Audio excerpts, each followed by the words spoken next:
Cara a cara, con el periodista Marcos Arana.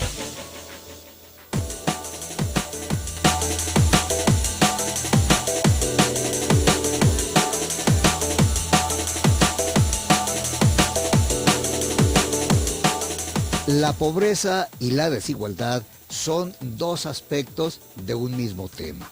Hoy en Cara a Cara hay expertos, uno desde el punto de vista de la sociedad, otro desde el punto de vista de la academia, nos van a ayudar a entender qué es el fenómeno de la pobreza y de la desigualdad, pero sobre todo, ¿a dónde vamos? Que en prospectiva analicemos este problema, porque quedarnos cruzados de brazos frente y es esta la realidad, y este es el hecho. Sí, pero ¿qué vamos a hacer para tratar de resolver este problema social tan profundo, tan arraigadamente firme en nuestra sociedad? Para hablar del tema está el doctor Enrique Valencia. Él es investigador de la UDG, o sea, es lo que decía la academia.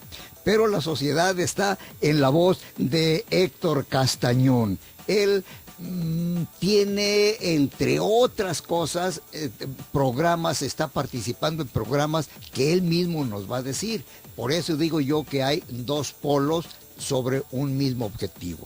Vamos comenzando con la cuestión social. Héctor, dinos por favor, desigualdad y pobreza, cómo la sociedad y sus organismos representativos están tratándola como problema. Bueno, mira, gracias Marcos. Como decías, yo participo en un colectivo que se llama Ensamble Social y que nos dedicamos a trabajar, a hacer diagnósticos y proponer intervenciones en zonas marginadas de la ciudad, del área metropolitana de Guadalajara.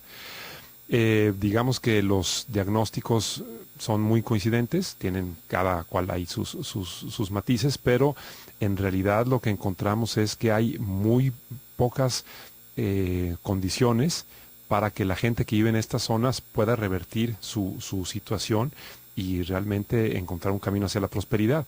Lo que resulta evidente cuando uno está trabajando sistemáticamente en estos lugares es que el dinero público no se distribuye de manera equitativa, que las oportunidades no se distribuyen de manera equitativa. Entonces que hay una distribución desigual de las posibilidades de salir adelante y esto genera pobreza. Entonces no es que la pobreza sea una condición en donde pues la gente tiene limitadas capacidades, la gente no trabaja lo suficiente, sino hay unas condiciones estructurales desiguales que impiden que la gente salga de la pobreza, porque vemos que es gente muy chambeadora, muy creativa, con mucho empuje, y aún así tiene que ir cuesta arriba. Entonces digamos que el terreno no está parejo, unos tienen que ir cuesta arriba, mientras a otros pues todo como que les cae del cielo, ¿no? Enrique Valencia, tu concepto de el problema de esas dos facetas, desigualdad y pobreza, o pobreza y desigualdad. Bueno, lo que tenemos en el caso mexicano últimamente es, tenemos una situación de una cierta estabilidad perversa, podríamos llamar, en el sentido que tenemos una alta desigualdad que se ha mantenido durante un buen tiempo, durante varios años, solo que en los últimos años parece que se incrementa en algunos indicadores. Y también en la pobreza tenemos esta especie de estabilidad perversa en donde tenemos, si nosotros medimos tomamos los datos de Coneval desde 1992 hasta 2012, la pobreza prácticamente se mantiene en los mismos porcentajes, es decir, alrededor de 52-53% de la población. Estoy hablando de la pobreza de ingresos. Pero hay una cuestión, Enrique, estás hablando de ese 50 y tantos % de pobres. Sí, pero hay otro porcentaje que está todavía más pobre de los pobres. ¿Cuál es ese porcentaje? Ahí están incluidos.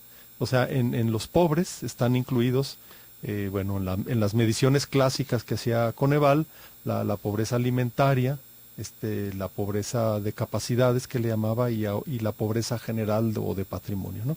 O podríamos también distinguirla hablando de la pobreza extrema. Entonces tenemos pobreza extrema y pobreza en general.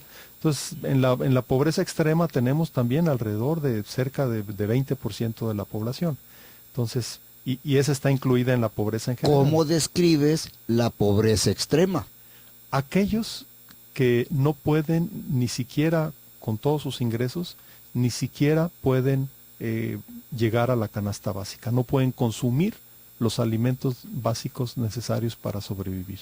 Es decir, van a tener problemas enormes de nutrición y van a tener otros problemas. Fíjese, tomemos el 100% del ingreso de estas familias, de estas personas. Si dedicaran su 100% a los alimentos, apenas con el 100% alcanzarían a cubrir esas necesidades, no alcanzarían ni a cubrir esas necesidades alimenticias.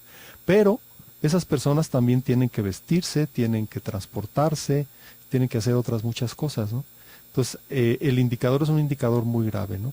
Ni siquiera con el 100% de sus ingresos alcanzan a cubrir las necesidades alimenticias y, por supuesto, las otras necesidades, ¿no? Entonces, ¿la salud dónde queda? Exactamente. Ahí tenemos esa situación. No alcanzan por supuesto, no pueden pagar los servicios médicos, incluso pueden acceder al seguro popular, pero en el seguro popular no todo es gratis, ¿no? Porque hay cosas que no están cubiertas por el seguro popular.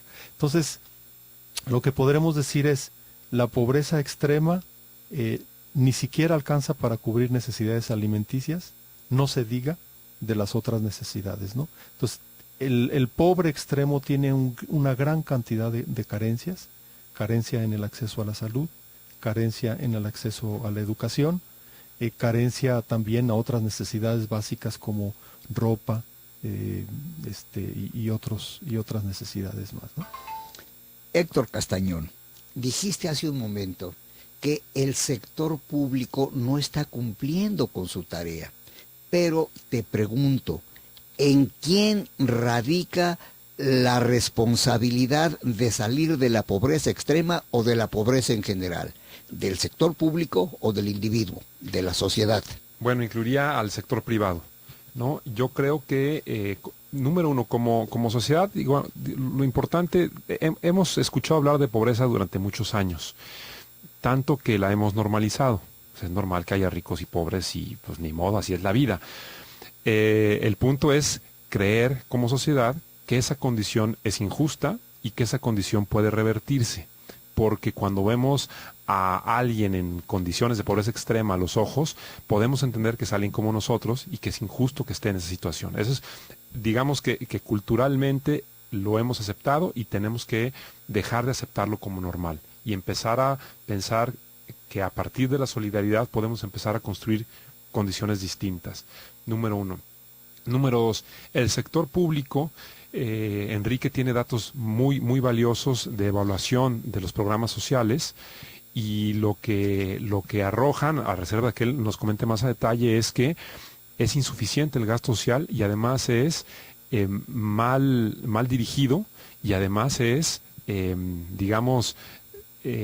también padece del problema de corrupción enorme que hay en todo el sistema político mexicano, porque pues usado para propósitos electorales, es usado para crear clientelas, para crear dependencias, etcétera. Entonces, ahí hay un grave problema en el sector público que además entiende el desarrollo social desvinculado del desarrollo económico, del desarrollo industrial, de la política fiscal, etcétera, ¿no? Para los pobres, un dinerito que llega a un porcentaje mínimo. Ahorita nos dirá Enrique. Pero Héctor, si entonces es un instrumento es manipulable, quiere decir que al sector público no le conviene que desaparezca la pobreza porque se le acaba un mercado.